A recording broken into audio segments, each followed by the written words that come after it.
నమస్తే. Welcome to news pulse. నేను తరంగిణి. హైదరాబాద్ నగరానికి తాగునీరు అందించే సింగూరు జలాల సరఫరాను శనివారం 18 గంటల పాటు నిలిపివేయనున్నారు.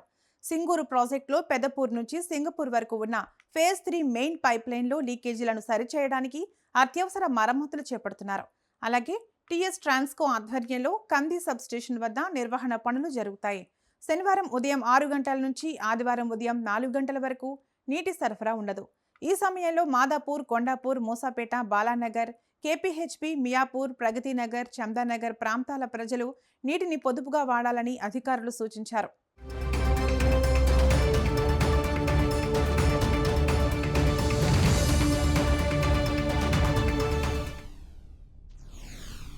హైదరాబాద్లోని దుర్గం చెరువు సమీప భూ ఆక్రమణ వ్యవహారంలో బీఆర్ఎస్ మాజీ ఎంపీ దుబ్బాక ఎమ్మెల్యే కొత్త ప్రభాకర్ రెడ్డిపై కేసు నమోదైంది. చెరువు పరివాహక ప్రాంతంలో దాదాపు 5 ఎకరాల శిఖం భూమిని ఆక్రమించి పార్కింగ్గా వాడుతున్నారనే ఆరోపణలపై హైడ్రా ఫిర్యాదు చేసింది. ఆ భూమిలో ప్రైవేట్ బస్సులు, ఐటీ కంపెనీల వాహనాలకు పార్కింగ్ ఇస్తూ నెలకు భారీగా వసూలు చేస్తున్నట్లు అధికారులు గుర్తించారు.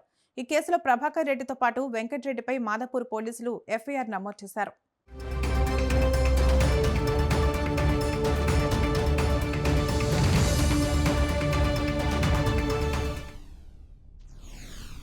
తెలంగాణ అసెంబ్లీ శీతాకాల సమావేశాల రెండో రోజు గందరగోళంగా మారింది.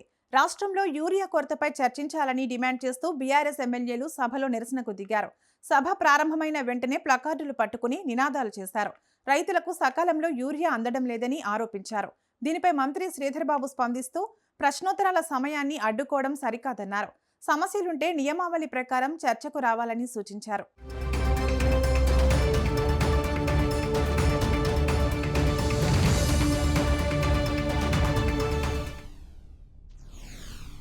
అమరావతి రాజధాని భూ సమీకరణ ప్రక్రియ ప్రారంభమై నేటికి 11 సంవత్సరాలు పూర్తయ్యాయి. 2015 జనవరి 2న నేలపాడులో తొలి భూ పూలింగ్ ప్రారంభమైంది. తొలి రోజే 89 ఎకరాలు సమీకరించారు. 3 ఏళ్లలో రైతులకు అభివృద్ధి చేసిన ప్లాట్లు ఇస్తామని, 5 ఏళ్లలో రాజధాని పూర్తవుతుందని అప్పట్లో ప్రకటించారు. కానీ ఇప్పటికీ భూ సమీకరణ కొనసాగుతూనే ఉంది. ఇంకా 2200 ఎకరాలు తీసుకోవాల్సి ఉంది. రైతుల సమస్యలు పరిష్కారం కాలేదు. ప్రభుత్వాలు మారినా అమరావతి రైతుల నిరీక్షణ ఇంకా కొనసాగుతూనే ఉంది.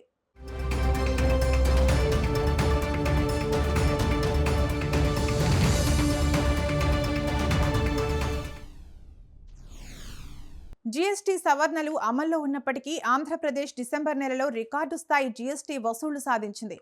జీఎస్టీ ప్రారంభమైన తర్వాత తొలిసారిగా ఒక్క నెలలోనే 2652 కోట్ల నికర ఆదాయం లభించింది. దక్షిణాది రాష్ట్రాల్లో జీఎస్టీ వృద్ధిలో ఏపీ 2వ స్థానంలో నిలిచింది. గత ఏడాది ఏప్రిల్ నుంచి డిసెంబర్ వరకు వరుసగా ప్రతి నెల గత ఆర్థిక సంవత్సరంతో పోలిస్తే అధిక వసూలు నమోదయ్యాయి.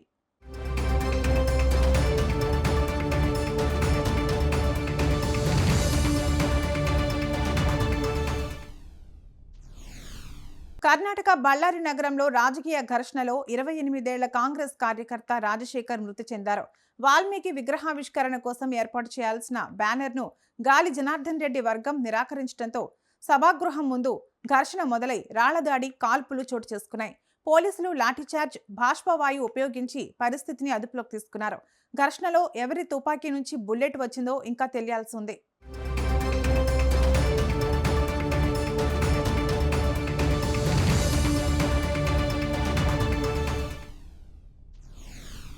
కృష్ణా జలాల అంశంలో కాంగ్రెస్, బీఆర్ఎస్ పార్టీలు చేసిన తప్పులను దాచేందుకు కేంద్రంపై ఆరోపణలు చేస్తున్నాయని కేంద్ర హోంశాఖ సహాయ మంత్రి బండి సంజయ్ అన్నారు. 811 టీఎంసీల కృష్ణా జలాల్లో తెలంగాణకు రావాల్సిన వాటాను కేసీఆర్ ఏపీకి ఇచ్చారని ఆరోపించారు. విభజన చట్టంలో ఉన్న పరిమితుల వల్లే తెలంగాణకు నష్టం జరిగిందన్నారు. మోడీ ప్రభుత్వం కొత్త ట్రైబ్యునల్ ఏర్పాటు చేసి అవకాశం కల్పించిందన్నారు. పాలమూరు, రంగారెడ్డి ప్రాజెక్టుకు సమగ్ర వివరాలు ఇవ్వకపోవడంతోనే డిపిఆర్ వెనక్కి వచ్చిందన్నారు. ఇకనైనా కాంగ్రెస్, బీఆర్ఎస్ తప్పులు ఒప్పుకొని క్షమాపణ చెప్పాలని, కేంద్రం సహకారానికి సిద్ధంగా ఉందని బండి సంజయ్ తెలిపారు.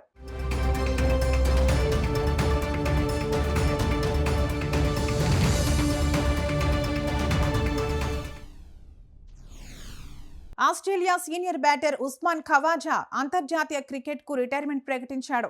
ఇంగ్లాండ్తో జరగనున్న యాషెస్ సిరీస్లోని 5 టెస్టు మ్యాచ్ తన చివరిదని 39 ఏళ్ల ఖవాజా తెలిపాడు. 2011లో ఆస్ట్రేలియా టెస్ట్ జట్టులోకి అడుగుపెట్టిన ఆయన కెరీర్లో 87 టెస్టులు, 40 వన్డేలు, 9 టీ20 మ్యాచ్లు ఆడాడు.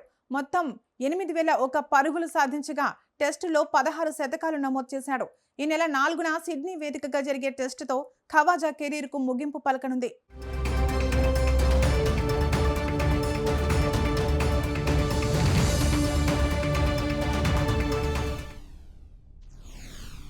అమీగోస్, నా సామిరంగా సినిమాలతో టాలీవుడ్ లో మంచి గుర్తింపు తెచ్చుకున్న కన్నడ భామ ఆషికా రంగనాథ్ ప్రస్తుతం బిజీ హీరోయిన్ గా మారింది. తాజాగా ఓ ఇంటర్వ్యూలో పెళ్లి గురించి ఆసక్తికర వ్యాఖ్యలు చేసింది. తనను గౌరవించే వ్యక్తి తన కెరీర్ ను అర్థం చేసుకుని సపోర్ట్ చేసే భర్త కావాలని చెప్పింది. లుక్స్ కంటే మెంటాలిటీ, నిజాయితీ, బాధ్యత ముఖ్యమని స్పష్టం చేసింది. కుటుంబ విలువలు, కేరింగ్ గా ఉండే వ్యక్తి కావాలంది.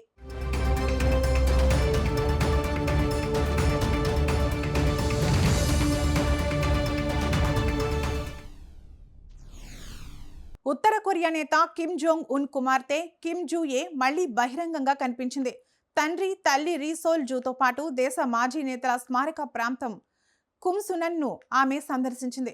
గత 3 ఏళ్లుగా కిమ్ జోంగ్ ఉన్ అధికారిక కార్యక్రమాలకు కుమార్తెను తీసుకువెళ్తున్నారు.